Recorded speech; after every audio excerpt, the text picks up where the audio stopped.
मुझे नहीं पता था कि ऐसा इतिहास है भारत का। पहली बार मुझे बप्पा रावल के बारे में सुनने को मिला था। मुझे कभी पढ़ाया ही नहीं गया, हमारे इतिहास में, हमारे बचपन में कभी ये सिखाया ही नहीं गया कि हमारा कितना रिच हिस्ट्री रही है। तो मैं अभी सबसे पहले आपसे बप्पा रावल से ही शुरुआत करना चाहूँगी। मुझे लगता है आपकी ही पुस्तक से मुझे जानने को मिला कि बप्पा रावल कौन थे?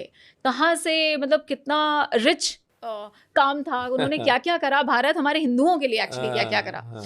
तो आप क्या मुझे बता सकते हैं हमारे दर्शकों को बप्पा रावल के बारे में एक छोटी-सी उनके बारे में परिचय? सो अगर चित्तौड़ जाने के बाद आपको ये सररियल अनुभव हुआ जी, कि आपको लगा कि आप इस पृथ्वी पर नहीं हैं, जी, राइट? जी, जब आप नीचे से उस किले को देखते हैं तो आपको लगता है ये इस धरती का नहीं है, ये जो क्रिएशन है।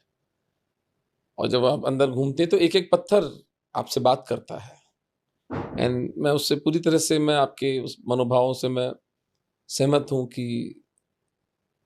एक भाव का अतिरेक उठता है कि हमारे पूर्वजों ने क्या मूल्य चुकाकर अपना सर्वस्व दांव पर लगाकर भी हिंदू धर्म की रक्षा की।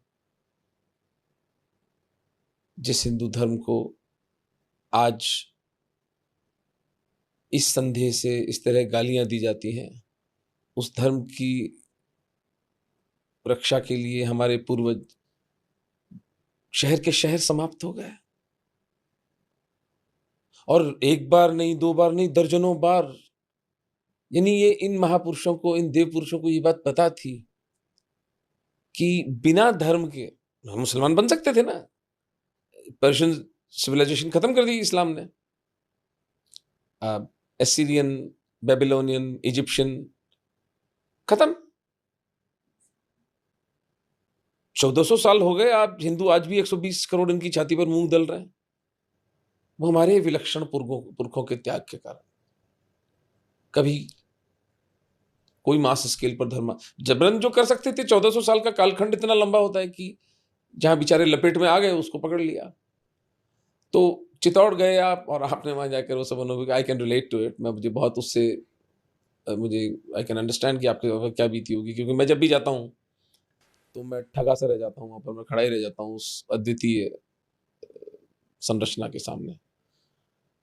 बापा का जीवन अगर हम समझने का प्रयास करें तो उनका एक आध्यात्मिक बैकग्राउंड था, जैसा कि सनातन हिंदू धर्म में होता आया है कि प्रत्येक योद्धा को हमारे ब्राह्मण, हमारे ऋषि मुनि तैयार करते थे।